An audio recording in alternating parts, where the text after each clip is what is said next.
नमस्कार, जनमत देख रहे हैं आपके साथ मैं हूं लावनी विनीत। जनमत यानी वो मंच जहां पर हम और आप मिलकर करते हैं उन खबरों की बात जो सीधे आपसे सरोकार रखती है, जो सीधे देश से सरोकार रखती है।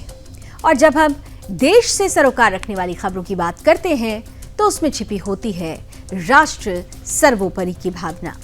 तो इसी राष्ट्र सर्वोपरि की भावना के साथ आज जिस पहली खबर की चर्चा हम जनमत में करने वाले हैं वो इस मायने में बहुत विशेष हो जाती है कि जब हम सांस्कृतिक धरोहरों, विरासतों की बात करते हैं तो उसको संजो कर रखना ये हमारी जिम्मेदारी भी है, ये हमारा धर्म भी है। लेकिन यहाँ पर देखिए, भारत तो इस जिम्मेदारी को भी समझता है, इस धर्म को भी समझता है, लेकिन क्या पाकिस्तान इस बात को समझता है? ये खबर दरअसल पाकिस्तान की पोल खोलने वाली है। पाकिस्तान एक बार फिर दुनिया के सामने बेनकाब हो गया है। इस बार मामला आतंकवाद या आर्थिक बदहाली का नहीं है, बल्कि अपनी ही ऐतिहासिक विरासत से खिलवाड़ का है। जिस तक्षशिला को दुनिया हजारों साल पुरानी सभ्यता और बौद्ध संस्कृति की अमूल्य धरोहर मानती है, उसी तक्षशिला पर पाकिस्तान ने ऐसा काम किया कि अब संयुक्त राष्ट्र की संस्था यूनेस्को ने उसे सख्त चेतावनी दी है। आरोप है कि प्राचीन पत्थरों की जगह आधुनिक पत्थर लगा दिए गए, सदियों पुरानी दीवारों को तोड़कर नया निर्माण कर दिया गया। और अगर ये छेड़छाड़ नहीं रुकी तो तक्षशिला विश्व धरोहर का जो दर्जा तक्षशिला को मिला है वो भी छीना जा सकता है। तो ऐसे में सवाल यह है कि आखिर धूर्त पाकिस्तान ने ऐसा किया क्यों है कि यूनेस्को को इतनी कड़ी चेतावनी देनी पड़ी? क्यों दुनिया की सबसे बड़ी सांस्कृतिक संस्था अब पाकिस्तान से जवाब मांग रही है? और क्या ये केवल लापरवाही है या जानबूझकर इतिहास के साथ खिलवाड़ किया जा रहा है? जिस धरती ने कभी विश्व को ज्ञान दिया, जहां से शिक्षा, दर्शन और सभ्यता की रोशनी पूरे एशिया में फैली, जहां चाणक्य जैसे महान आचार्य और पाणिनि जैसे महाविद्वानों की परंपरा जुड़ी रही, आज वही तक्षशिला एक ऐसे मोड़ पर आ खड़ी हुई है जहां उसके अस्तित्व पर ही सवाल उठ रहे हैं। ये केवल पाकिस्तान का मामला नहीं है, ये पूरी मानव सभ्यता की विरासत का प्रश्न है। दरअसल संयुक्त राष्ट्र की सांस्कृतिक संस्था यूनेस्को ने तक्षशिला के संरक्षण को लेकर गंभीर चिंता जताई है। यूनेस्को का स्पष्ट कहना है कि तक्षशिला के मोहरा मोराडू और सिरकप जैसे महत्वपूर्ण स्थलों पर जिस प्रकार पुनर्निर्माण किया गया, उसने इस विश्व धरोहर की मौलिकता और अखंडता को प्रभावित किया है। यानी सवाल केवल टूटी हुई दीवारों का नहीं है, सवाल उस इतिहास का है जिसे दुनिया आने वाली पीढ़ियों के लिए सुरक्षित रखना चाहती है। यूनेस्को ने पाकिस्तान से कहा है कि इन हस्तक्षेपों की समीक्षा की जाए, आवश्यक सुधार किए जाएं और संरक्षण अंतर्राष्ट्रीय मानकों के अनुसार हो। यदि ऐसा नहीं हुआ तो तक्षशिला को पहले विश्व धरोहर संकट सूची में डाला जा सकता है, और यदि लंबे समय तक स्थिति नहीं सुधरी तो विश्व धरोहर का दर्जा भी खतरे में पड़ सकता है। सोचिए कि जिस तक्षशिला को दुनिया ने 1980 में विश्व धरोहर का सम्मान दिया था, आज उसी तक्षशिला, आज उसी ऐतिहासिक पहचान पर ही सवाल उठ रहे हैं, और इसके पीछे जिम्मेदार है आतंकियों को पोषित करने वाला पाकिस्तान। तक्षशिला कोई साधारण नगर नहीं था, यह प्राचीन भारत का महान ज्ञान केंद्र था। यहां राजनीति, आयुर्वेद, दर्शन, व्याकरण, गणित, युद्ध कला की शिक्षा दी जाती रही है। हजारों विद्यार्थी दूर दूर से यहां आते थे। महान रणनीतिकार चाणक्य हो, संस्कृत व्याकरण के अमर विद्वान पाणिनि हो, या फिर प्रसिद्ध वैद्य जीवक, इन सब का नाम तक्षशिला से ही जुड़ा हुआ माना जाता है। महाभारत में भी तक्षशिला का उल्लेख मिलता है।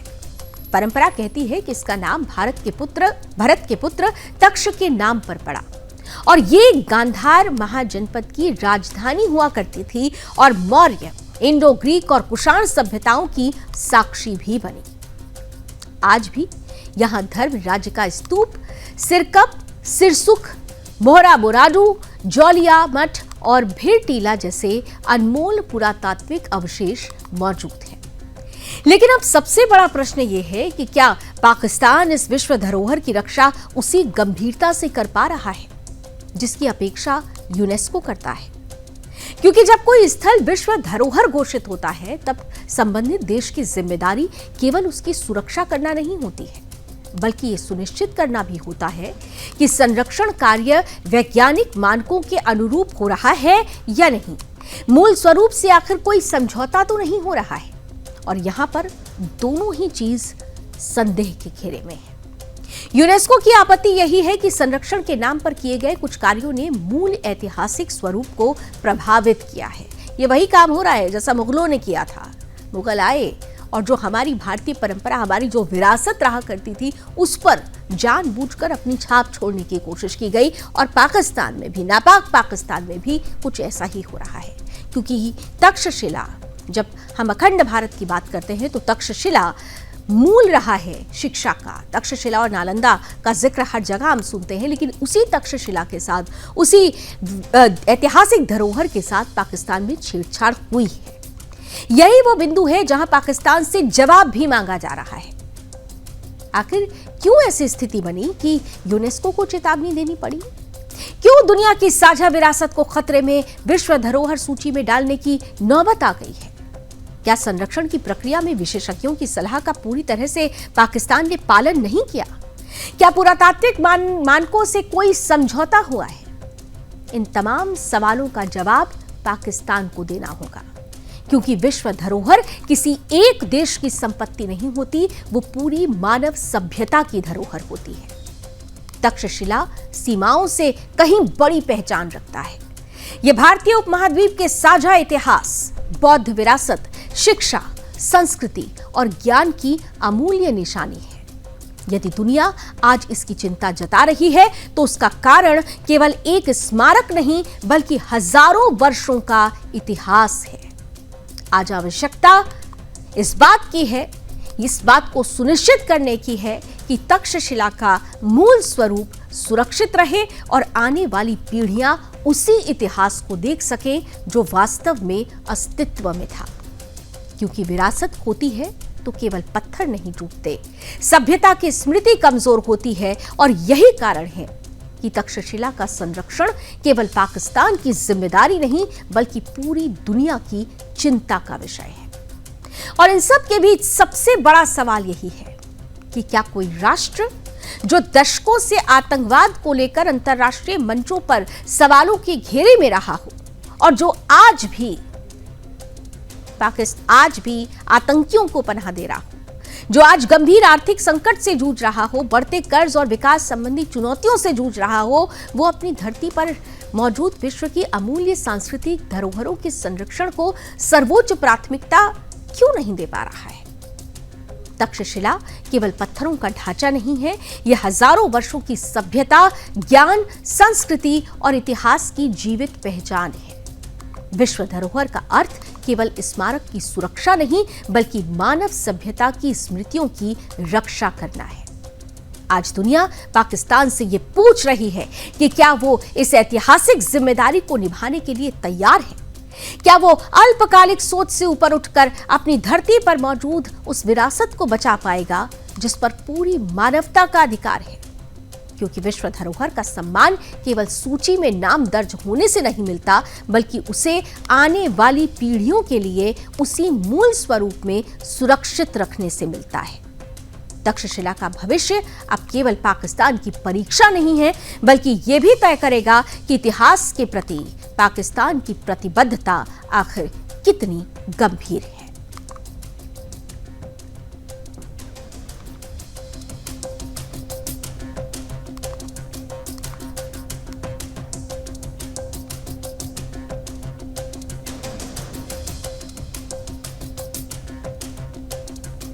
जनमत में अब आगे बढ़ते हैं। बात हमने अभी पाकिस्तान की धूर्त पाकिस्तान की थी, जो विश्व धरोहर है उसके साथ भी अगर न्याय नहीं कर पा रहा हो तो सोचिए वो राष्ट्र करता क्या है। दरअसल पाकिस्तान सिर्फ एक काम करता है, वो ये है कि वो आतंक को पोषित करता है और भारत में आतंकवाद को बढ़ावा देने के लिए खाद पानी देने का भी काम करता है। आतंकवाद अब केवल सीमा पार से घुसपैठ का नाम नहीं रह गया है, अब आतंक की रणनीति बदल चुकी है। पहले आतंकवादी सीमा पार से आते थे, अब नेटवर्क पहले देश के भीतर तैयार किया जाता है। पहले हथियार भेजे जाते थे और अब पहले पैसा भेजा जाता है। पहले रेकी होती है, फिर स्थानीय मददगार तलाशे जाते हैं, यानी ओवरग्राउंड वर्कर्स। इनका एक नेटवर्क बनाया जाता है और उसके बाद किसी बड़ी वारदात को अंजाम देने की तैयारी होती है। पिछले कुछ दिनों में सामने आई 2 बड़ी कार्रवाइयों ने इसी बदलते खतरे की ओर इशारा किया है। पहली कार्रवाई दिल्ली में हुई, जहां दिल्ली पुलिस की स्पेशल सेल ने पाकिस्तान की खुफिया एजेंसी आईएसआई से जुड़े आतंकी मॉड्यूल का भंडाफोड़ करते हुए 4 आरोपियों को गिरफ्तार किया। वहीं दूसरी कार्रवाई राजस्थान में हुई, जहां सीआईडी इंटेलिजेंस ने महाराष्ट्र निवासी आतंकी रफीक चांद शेख को गिरफ्तार किया। जांच एजेंसी का कहना है कि वो पिछले करीब 4 सालों से आईएसआई से जुड़े जासूसी नेटवर्क तक धनराशि पहुंचाने का काम कर रहा था और यहीं से इस पूरे मामले का सबसे बड़ा पहलू सामने आता है। दिल्ली पुलिस ने आतंकियों के नाम भी सामने रखे हैं। साजन उर्फ हनी, गगनप्रीत, ऋषि और शुभदीप बताया जा रहा है। जांच में आरोप है कि इनका संपर्क पाकिस्तान में बैठे हैंडलर शहजाद भट्टी से था। पुलिस का दावा है कि गगनप्रीत को दिल्ली के पुलिस थानों, चौकियों और प्रमुख धार्मिक स्थलों की रेकी करने का काम सौंपा गया था। उसने इन स्थानों के वीडियो पाकिस्तान भेजे। जांच एजेंसियों के अनुसार उसका अगला टास्क किसी भी भीड़-भाड़ वाले इलाके में अंधाधुंध फायरिंग कर दहशत फैलाना था। पुलिस ने इनके कब्जे से विदेशी हथियार, तुर्की निर्मित जिगाना पिस्टल और कारतूस भी बरामद किए हैं। अगर ये कार्रवाई समय रहते नहीं होती तो क्या राजधानी एक और बड़े आतंकी हमले की गवाह बनती? यही वो सवाल है जिसने पूरे देश का ध्यान इस मामले की ओर खींचा है। लेकिन ये कहानी केवल दिल्ली तक सीमित नहीं है। राजस्थान सीआईडी इंटेलिजेंस की जांच में भी सामने आया है कि महाराष्ट्र के छत्रपति संभाजी नगर से रफीक चांद शेख कई बैंक खातों के जरिए जासूसी नेटवर्क तक धन पहुंचाया करता था। एजेंसी का आरोप है कि वो लगभग 4 वर्षों से सोशल मीडिया के माध्यम से आईएसआई के हैंडलर के संपर्क में था। जांच में यह भी सामने आया है कि उसने अपने नाम के अलावा अन्य लोगों के नाम पर भी बैंक खाते खुलवाए हुए थे और उन्हीं खातों के जरिए धन का लेन देन किया जाता था ताकि असली स्रोत और असली गंतव्य छिपा रहे। अदालत ने उसे भी 6 दिन की पुलिस रिमांड पर भेज दिया है और अब उसके डिजिटल उपकरणों, बैंक रिकॉर्ड और सोशल मीडिया संपर्कों की गहन जांच की जा रही है। सबसे महत्वपूर्ण बात यह है कि यह गिरफ्तारी किसी नए केस की नहीं बल्कि पहले से दर्ज जासूसी मामले की जांच के दौरान हुई है। इसी प्रकरण में पहले जैसलमेर निवासी झबरा राम और असम के डिब्रूगढ़ एयरफोर्स स्टेशन में कार्यरत एमटीएस कर्मचारी सुमित कुमार को गिरफ्तार किया जा चुका है। जांच एजेंसियों का आरोप है कि दोनों भारतीय सुरक्षा प्रतिष्ठानों से जुड़ी गोपनीय सूचनाएं पाकिस्तान तक पहुंचा रहे थे और फंडिंग की कड़ियां अब रफीक तक जा पहुंची है। यानी तस्वीर साफ होती जा रही है। एक तरफ ऑपरेशन मॉड्यूल है, दूसरी तरफ फंडिंग मॉड्यूल है। दोनों के ही पाकिस्तान से तार जुड़ते हुए दिखाई दे रहे हैं और अगर पिछले 1.5 वर्षों का रिकॉर्ड उठाकर देखा जाए तो ये कोई पहली कार्रवाई नहीं है। जून 2026 में राजस्थान इंटेलिजेंस ने जैसलमेर से एक आतंकी मुश्ताक अली को भी गिरफ्तार किया था। वहीं जांच एजेंसियों का आरोप है कि वो सीमा क्षेत्र और सुरक्षा बलों की गतिविधियों के वीडियो और तस्वीरें पाकिस्तान भेज रहा था। उससे पहले 2025 में भी राजस्थान में पठान खान और हनीफ खान समेत कई लोगों को आईएसआई के लिए जासूसी के आरोप में भी गिरफ्तार किया गया था। दिल्ली की तस्वीर कुछ अलग नहीं है। अप्रैल 2026 में दिल्ली पुलिस ने आईएसआई और बब्बर खालसा इंटरनेशनल से जुड़े जासूसी नेटवर्क का भंडाफोड़ करते हुए 11 लोगों को गिरफ्तार किया था। जांच एजेंसियों के अनुसार इनका निशाना दिल्ली के रक्षा प्रतिष्ठान और संवेदनशील क्षेत्र थे। इसके बाद मई 2026 में भी दिल्ली पुलिस ने एक और बड़े ऑपरेशन में आईएसआई और अंडरवर्ल्ड से जुड़े नेटवर्क के कई सदस्यों को गिरफ्तार किया। इस कार्रवाई में हैंड ग्रेनेड, ग्लॉक पिस्टल और भारी मात्रा में गोला बारूद बरामद होने का दावा किया गया है। कुछ ही दिनों के बाद इसी नेटवर्क से जुड़े 5 और संदिग्धों को गिरफ्तार किया गया। जांच एजेंसियों का आरोप था कि इनकी भर्ती सोशल मीडिया के जरिए हुई। अगर इन सभी मामलों को एक साथ रखा जाए तो एक पैटर्न उभरता है कि कैसे आतंकी काम करते हैं। पहला चरण की सोशल मीडिया के जरिए संपर्क, दूसरा चरण फर्जी बैंक खातों और डिजिटल माध्यम से फंडिंग और तीसरा चरण संवेदनशील स्थानों की रेकी, चौथा चरण हथियारों की सप्लाई और आखिर में हमले की साजिश। यानी आतंकवाद का चेहरा बदल चुका है। अब युद्ध केवल सीमा पर नहीं लड़ा जा रहा, अब लड़ाई बैंक खातों, mobile phone, social media platform, encrypted chat और डिजिटल नेटवर्क तक पहुंच चुकी है। हालांकि यह भी उतना ही महत्वपूर्ण है कि इन सभी मामलों में जांच जारी है और आरोपों की अंतिम पुष्टि न्यायालय में साक्ष्यों के आधार पर होगी। लेकिन यदि जांच एजेंसियों के दावे सही साबित होते हैं तो ये स्पष्ट संकेत होगा कि भारत के खिलाफ केवल आतंकी मॉड्यूल ही नहीं बल्कि आर्थिक और डिजिटल नेटवर्क भी सक्रिय करने की कोशिश की जा रही थी। ऐसे में सबसे बड़ा सवाल यही है कि अब भारत के खिलाफ ये केवल अलग अलग घटनाएं हैं या फिर ये एक बड़े नेटवर्क की अलग अलग कड़ियां हैं। अगर दिल्ली में ऑपरेशन मॉड्यूल पकड़ा गया, राजस्थान में फंडिंग नेटवर्क पकड़ा गया, जैसलमेर में जासूसी नेटवर्क पकड़ा गया, तो क्या अब जांच एजेंसियां उस पूरे तंत्र तक पहुंच जा पाएंगी जो इन सभी कड़ियों को जोड़ता है? क्योंकि आतंकवाद की सबसे बड़ी ताकत उसकी गोली नहीं होती, उसकी फंडिंग, नेटवर्किंग और स्थानीय सहयोग होता है। और जब तक इन तीनों पर एक साथ निर्णायक प्रहार नहीं होगा, तब तक आतंकवाद नए चेहरे के साथ लौटने की कोशिश करता रहेगा। हालांकि जांच एजेंसियों ने, सुरक्षा एजेंसियों ने सतर्कता बढ़ाई और यही वजह है कि धीरे धीरे इस बड़े नेटवर्क का भंडाफोड़ हो रहा है, आतंकी कब्जे में आ रहे हैं और साफ तौर पर इस पूरे नेटवर्क के पीछे जिसका सबसे बड़ा हाथ है, यानी वही नापाक पाकिस्तान, उसकी पोल एक के बाद एक खुलती जा रही है।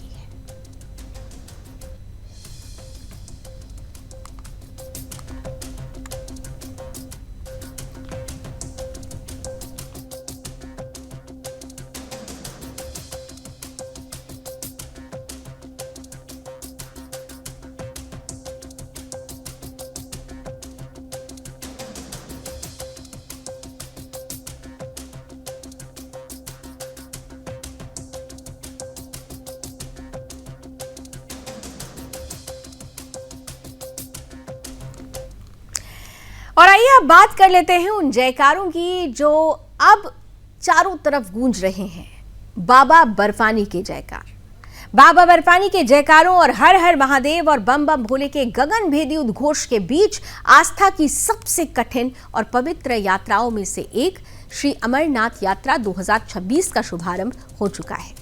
जम्मू के भगवती नगर यात्री निवास से उपराज्यपाल मनोज सिन्हा ने पहले जत्थे को हरी झंडी दिखाकर रवाना कर दिया है और अब हजारों श्रद्धालु सुरक्षित रूप से पहलगाम और बालटाल के बेस कैंपों तक पहुंच चुके हैं। घाटी के पहाड़, बर्फ से ढकी चोटियां, बम बम भोले के जय घोष से गूंजता वातावरण, ये सिर्फ एक धार्मिक यात्रा नहीं बल्कि श्रद्धा, विश्वास और साहस का अद्भुत संगम है। इस बार यात्रा को लेकर सुरक्षा व्यवस्था पहले से कहीं अधिक मजबूत है। जम्मू कश्मीर पुलिस, सेना, केंद्रीय अर्धसैनिक बल, एसडीआरएफ और अन्य सुरक्षा एजेंसियां चप्पे चप्पे पर तैनात हैं ताकि श्रद्धालुओं की, भक्तों की यात्रा पूरी तरह सुरक्षित और निर्बाध रहे। पहलगाम के नुनवान और गांदरबल के बालटाल बेस कैंपों पर प्रशासन ने भक्तों के स्वागत के लिए व्यापक व्यवस्था की हुई है।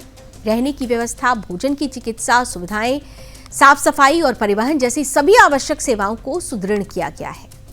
हर भक्त तक, हर श्रद्धालु तक सहायता समय पर पहुंचे और इसके लिए कंट्रोल रूम और आपातकालीन सेवाएं भी सक्रिय हैं। पिछले वर्षों में सुरक्षा चुनौतियां और प्राकृतिक परिस्थितियों के बीच भी ये यात्रा आस्था की मिसाल बनकर सामने आई है। इस बार भी प्रशासन का दावा है कि आधुनिक तकनीक, कड़ी निगरानी और बहुस्तरीय सुरक्षा व्यवस्था के चलते श्रद्धालु पूरी निश्चिंतता के साथ बाबा बर्फानी के दर्शन कर सकेंगे। ग्राउंड से हम आपके लिए रिपोर्ट लेकर आए हैं। सुदर्शन संवाददाता रोहिल ने ग्राउंड से जो तस्वीरें देखी आपके सामने रखते हैं।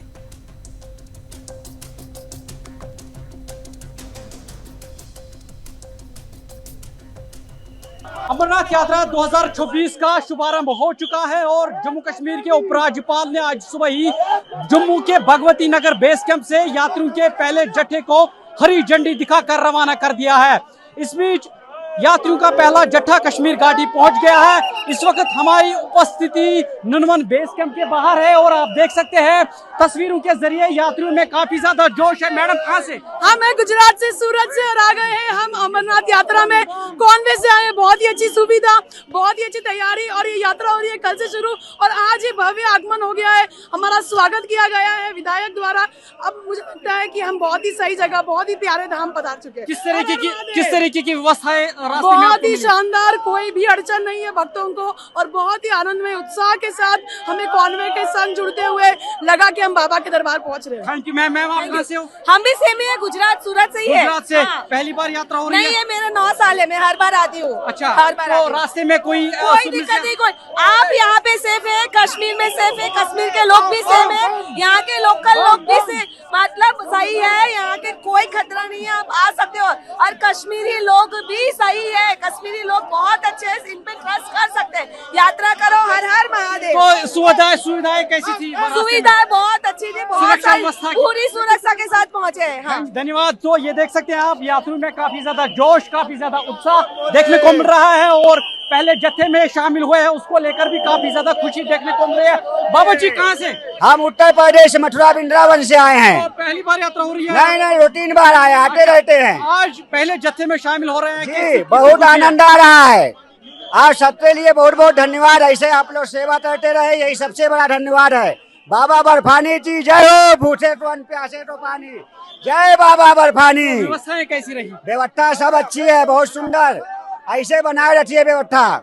धन्यवाद। तो आप देख सकते हैं जो यात्री है, जो श्रद्धालु है, उनमें काफी ज्यादा जोश, काफी ज्यादा खुशी देखने को मिल रही है और इन यात्रियों का यहाँ पर बहुत तरीके से स्वागत किया गया। और इस बीच आप तस्वीरों के जरिए देख सकते हैं किस तरह से ये पहला जत्था कड़ी सुरक्षा के बावजूद यहाँ पर नुनवन और बालतल बेस कैंप में पहुंच गया है और यात्रियों में काफी ज्यादा खुशी, क्योंकि पहले जत्थे में शामिल हुए हैं। और आप देख सकते हैं जय जय बोलेकार के नारे इस वक्त यहाँ पर गूंज उठ रहे हैं, हर हर महादेव के नारे यहाँ पर इस वक्त गूंज रहे हैं। आप तस्वीरों के जरिए देख रहे हैं किस तरह से जो साधु भी यहाँ पर इस यात्रा का हिस्सा है और पूरी तरह से कड़ी सुरक्षा के बावजूद ये पहला जत्था यहाँ पर नुनवन और बालतल बेस कैंप में पहुंच गया है और यात्रियों में काफी ज्यादा जोश, काफी ज्यादा जज्बा देखने को मिल रहा है। आज सुबह ही जम्मू कश्मीर के उपराज्यपाल मनोज सिन्हा ने इनको जम्मू के भगवती नगर बेस कैंप से हरी झंडी दिखाकर कश्मीर घाटी के लिए रवाना कर दिया। लेकिन इस वक्त तस्वीरों के जरिए आप देख सकते हैं यात्री किस तरह से काफी ज्यादा खुश है। सुरक्षा व्यवस्थाएं काफी ज्यादा यहाँ पर चाक चौबंद कर दी गई है और इस बीच पहला जत्था कल सवेरे पवित्र गुफा के लिए रवाना कर दिया जाएगा। Royal Sudarshan TV, Nunwan base camp, Pahalgam.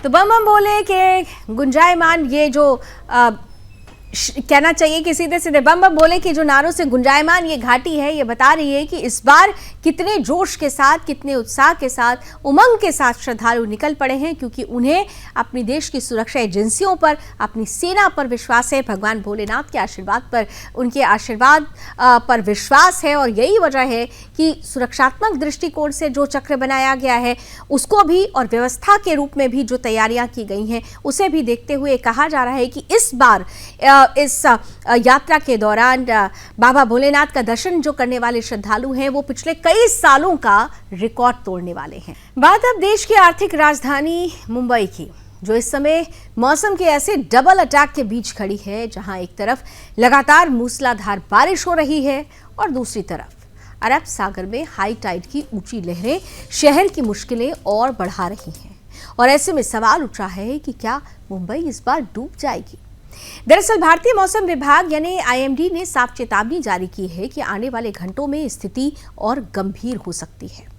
विशेषकर मुंबई के निचले इलाकों में जल भराव और यातायात बाधित होने की संभावना बेहद अधिक है। सबसे बड़ा सवाल यही है कि क्या मुंबई एक बार फिर उसी पुरानी खतरे की ओर बढ़ रही है जिसे हम 26 जुलाई 2005 की विनाशकारी बाढ़ के रूप में जानते हैं। क्योंकि इतिहास साक्षी है कि जब जब मुंबई में भारी बारिश और हाई टाइड एक साथ आते हैं तब शहर की ड्रेनेज व्यवस्था पर भारी दबाव पड़ता है और पानी की निकासी लगभग रुक जाती है। यही कारण है कि अंधेरी, कुर्ला, सायन, हिंदमाता, दादर, चेंबूर और किंग सर्कल जैसे इलाके हर साल सबसे पहले जल भराव की चपेट में आते हैं। अब अगर स्थिति को वैज्ञानिक और प्रशासनिक नजरिए से समझें तो विशेषज्ञ साफ कहते हैं कि मुंबई की सबसे बड़ी समस्या सिर्फ बारिश नहीं है, बल्कि बारिश प्लस हाई टाइड, सीमित ड्रेनेज क्षमता और अतिक्रमण भी है। जब समुद्र का जल स्तर बढ़ता है यानी हाई टाइड आता है, तब शहर का पानी समुद्र में नहीं निकल पाता। परिणाम ये होता है कि सड़कें पानी से भर जाती हैं, अंडरपास बंद हो जाते हैं, कई बार लोकल ट्रेन सेवाएं भी प्रभावित हो जाती हैं। आज भी कुछ इलाकों में जल भराव की शुरुआती खबरें सामने आने लगी हैं और ट्रैफिक की गति धीमी हो चुकी है। बीएमसी और आपदा प्रबंधन विभाग अलर्ट मोड पर है और मशीनरी को तैयार रखा जा रहा है। लेकिन असली चुनौती उस समय आती है जब बारिश लगातार कई घंटों तक जारी रहती है और समुद्र का दबाव बढ़ जाता है। उस ऐतिहासिक घटना की अब बात करते हैं जो आज भी डराता है, जिसने मुंबई को हमेशा के लिए बदल दिया था। 26 जुलाई 2005, याद करिए वो दिन। उस दिन रिकॉर्ड तोड़ लगभग 944 मिलीमीटर बारिश एक ही दिन में दर्ज की गई थी। पूरी मुंबई पानी में डूब गई थी, लोकल ट्रेनें रुक गई थीं, सड़कें नदियों में बदल गई थीं और हजारों लोग अपने घरों तक नहीं पहुंच पाए थे। कई लोग ऑफिस, बसों और रेलवे स्टेशन पर पूरी रात फंसे रहे थे। उस घटना ने यह प्रमाणित कर दिया था कि अगर सिस्टम और मौसम दोनों एक साथ भारी पड़ जाएं, तो कोई भी महानगर असहाय हो सकता है। और यही वजह है कि आज जब फिर से भारी बारिश और हाई टाइड की स्थिति बनी है, तो लोगों में चिंता बढ़ना स्वाभाविक है। हालांकि प्रशासन की तरफ से दावा किया जा रहा है कि पिछले कुछ वर्षों में नालों की सफाई, पंपिंग सिस्टम और जल निकासी व्यवस्था को बेहतर किया गया है। लेकिन हर मॉनसून में वही पुराने जल भराव वाले दृश्य ये सवाल खड़ा कर देते हैं कि क्या सुधार जमीन पर पर्याप्त है या सिर्फ कागजों तक सीमित है। इस वक्त सबसे ज्यादा खतरे वाले इलाकों में अंधेरी सबवे, हिंदमाता, कुर्ला, सायन, चेंबूर, दादर, वर्ली लो, लॉइंग एरिया और किंग्स सर्कल जैसे क्षेत्र शामिल हैं, जहां पानी भरने की संभावना सबसे ज्यादा रहती है। प्रशासन ने लोगों से साफ अपील की है कि अनावश्यक यात्रा से बचें, अंडरपास से दूर रहें और समुद्र किनारे तो बिल्कुल भी ना जाएं, क्योंकि हाई टाइड के दौरान समुद्र की लहरें अचानक खतरनाक रूप ले सकती हैं। सबसे महत्वपूर्ण बात यह है कि मुंबई केवल एक शहर नहीं है, बल्कि भारत की आर्थिक धड़कन है। यहाँ शेयर बाजार, फिल्म इंडस्ट्री, बंदरगाह, व्यापार और लाखों लोगों की रोजी रोटी जुड़ी है। अब ऐसे में अगर शहर की रफ्तार रुकती है तो उसका असर पूरे देश पर पड़ता है। लेकिन सवाल अब भी वही है कि क्या हम हर साल सिर्फ चेतावनी सुनेंगे या फिर स्थायी समाधान की ओर बढ़ेंगे? क्या हर मॉनसून में वही सड़कें, वही सबवे, वही पानी का संघर्ष जारी रहेगा? विशेषज्ञों का मानना है कि अब समय आ गया है कि मुंबई के लिए सिर्फ अस्थायी उपाय नहीं, बल्कि एक मजबूत, आधुनिक और दीर्घकालिक फ्लड मैनेजमेंट सिस्टम तैयार किया जाए, जिसमें smart drainage, real time monitoring और अतिक्रमण पर सख्त नियंत्रण शामिल हो। फिलहाल हालात अलर्ट मोड पर हैं और सबसे जरूरी संदेश यही है कि नागरिक सतर्क रहें, प्रशासन के निर्देशों का पालन करें और किसी भी तरह की लापरवाही से बचें, क्योंकि जब मौसम और समुद्र दोनों एक साथ चुनौती बनते हैं, तब सावधानी ही सबसे बड़ा सुरक्षा कवच बनती है।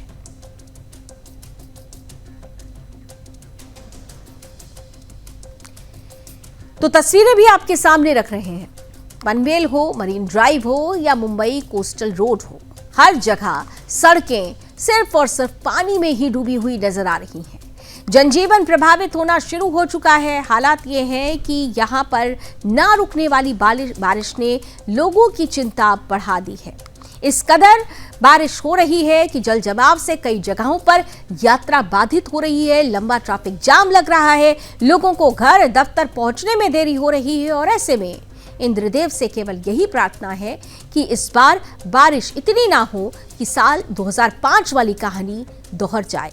और अगर ये परिस्थिति बनती है तो इसके लिए हम मौसम को नहीं बल्कि खुद मानव को भी, मानव निर्मित जो परेशानियां होती हैं, यानी कि सिस्टम की जो परेशानी है, सिस्टम को जब एक्टिव होना चाहिए सिस्टम एक्टिव होता नहीं है और आखिर परिणाम भुगतना पड़ता है आम जनमानस को।